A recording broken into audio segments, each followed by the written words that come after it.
এলাকাবাসী ভাই ও বন্ধুগণ, আসসালামু আলাইকুম রহমতুল্লাহি ওয়া বারাকাতুহু। অমুসলিম ভাইদের প্রতি আমার আন্তরিক শুভেচ্ছা এবং ধন্যবাদ। সংগ্রামী ভাই বন্ধুগণ, সময় খুব কম, একটু পরে আসরে আজান দেবে। আজানের সময় আমরা চুপ থাকবো, এরপরে আমি কিছু কথা বলেই নামাজের সুযোগ করে দেবো ইনশাল্লাহ। শেষ পর্যন্ত থাকবেন বলে আমি আশা করি।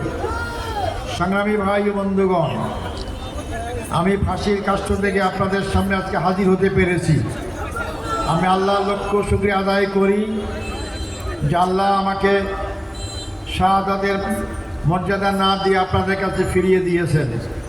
জানি না আল্লাহ এর মাধ্যমে কি হাসিল করতে চান। আমি শহীদ হওয়ার জন্য প্রস্তুত ছিলাম। যখন আমার সুপ্রিম কোর্টের রায় বহাল করা হলো, আমি আমার জিনিসপত্র সব পরিবারকে বুঝিয়ে দিয়েছিলাম, সব বুঝিয়ে দিয়েছি। আমার যা কিছু মাল ছিল, যারা আসামি ছিল তাদেরকে দিয়েছি, ফাঁসির জন্য অপেক্ষা করব।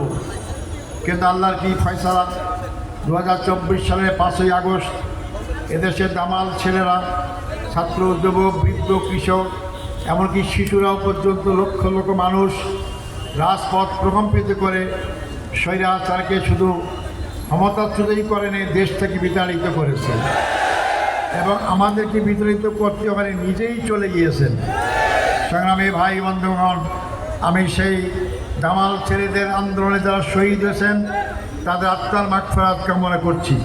যারা এখনও পঙ্গুত্ব বরণ করছেন তাদেরকে পর্যাপ্ত শিক্ষা এবং সাহায্যের জন্য সরকারের কাছে দাবি জানাচ্ছি।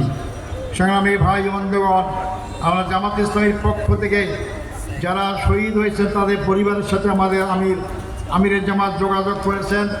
আমাদেরকে যতদূর সম্ভব তাদের সাহায্য করেছি। আমার কি অপরাধ ছিল? আমাদের নেতাদের কি অপরাধ ছিল? আমাদের অপরাধ, আমরা মানুষের পক্ষে কথা বলতাম, দেশের জনগণের পক্ষে কথা বলতাম। আমরা মুসলিম হিসেবে আল্লাহকে বিশ্বাস করতাম, আল্লাহর আইনের কথা বলতাম, কোরআনের শাসনের কথা বলতাম। এটাই কি আমাদের অপরাধ? আমাদের অপরাধ আরেকটি আছে। যারা এই অপরাধের জন্যই আমাদেরকে দুনিয়া থেকে মিটিয়ে দিয়ে জামাত ইসলামের কাজকে স্তব্ধ করতে চেয়েছিল, তা হচ্ছে আমরা চেয়েছি বাংলাদেশ স্বাধীন হয়েছে, দেশের জনগণই দেশকে শাসন করবে। কারো দাদাগিরিতে দেশ চলবে না। আমরা কারো দাদাগিরি পছন্দ করি না। আমরা সমান ভিত্তিতে, সমান মর্যাদার ভিত্তিতে আমরা পরস্পরের দেশের সাথে সম্পর্ক রাখতে চাই। কিন্তু আপনি আমাদের কাছে দাদাগিরি করবেন, আপনি আমাদের সমস্ত রাজনৈতিক সিদ্ধান্ত আপনারা দেবেন, আমাদের সংবিধান আপনারা পাঠিয়ে দেবেন। এই জন্য বাংলাদেশ স্বাধীন করা হয়নি। আমরা পাকিস্তানের রাওয়ালপিন্ডি থেকে দিল্লির কাছে আমরা নত স্বীকার করে দেশ স্বাধীন করা হয় নাই। আমরা স্বাধীন থাকতে চাই, আমরা তার প্রতিবাদ করেছি। ভারত আমাদের ফারাক্কাবাদ দিয়ে উত্তরবঙ্গের 8 কোটি মানুষকে আজকে সর্বশান্ত করেছে।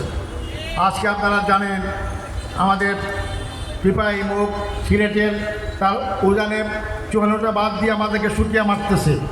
এইভাবে গত 54 বছরে ভারত আমাদের সাথে বন্ধুত্বের পরিচয় দেয় নাই। আমাদের সরকার পরিবর্তন হয়েছে, নতুন সরকার গঠন হয়েছে।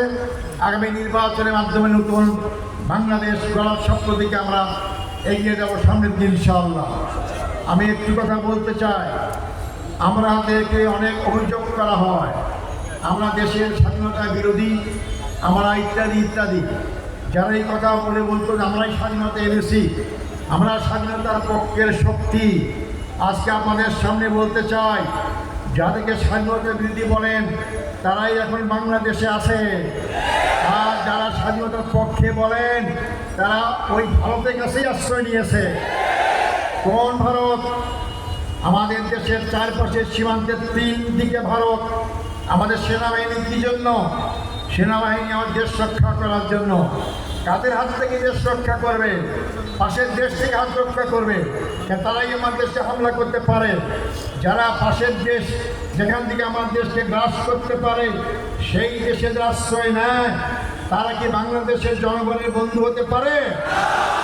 আমরা পালাই নাই, আমরা পালানো বিশ্বাস করি না। আর যে নেত্রী বলতেন যে শেখের বেটি পালায় না, তিনি আজকে কোথায় পালিয়েছেন? উনি কি শেখের বেটি নন?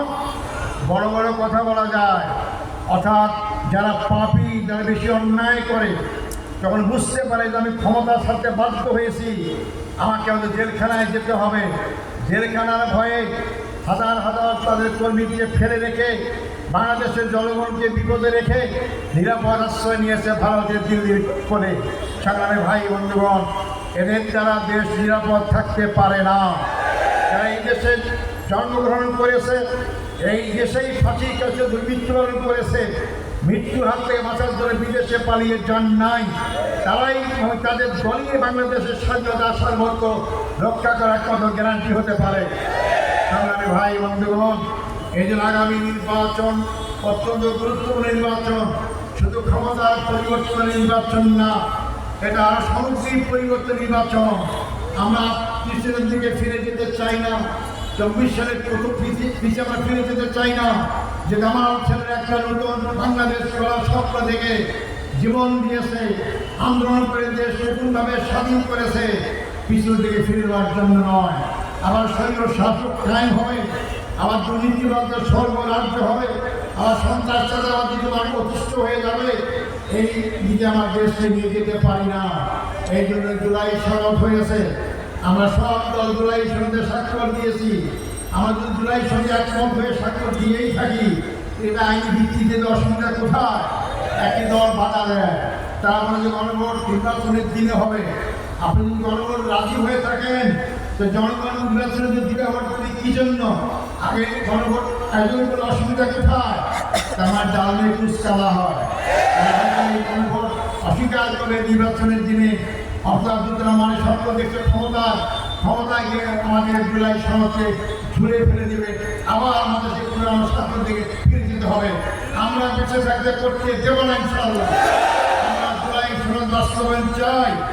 আজকে যে নির্বাচন পিছিয়ে যাওয়ায় জামাত ইসলামের জন্য নির্বাচন প্রস্তাবে পিছাবে না।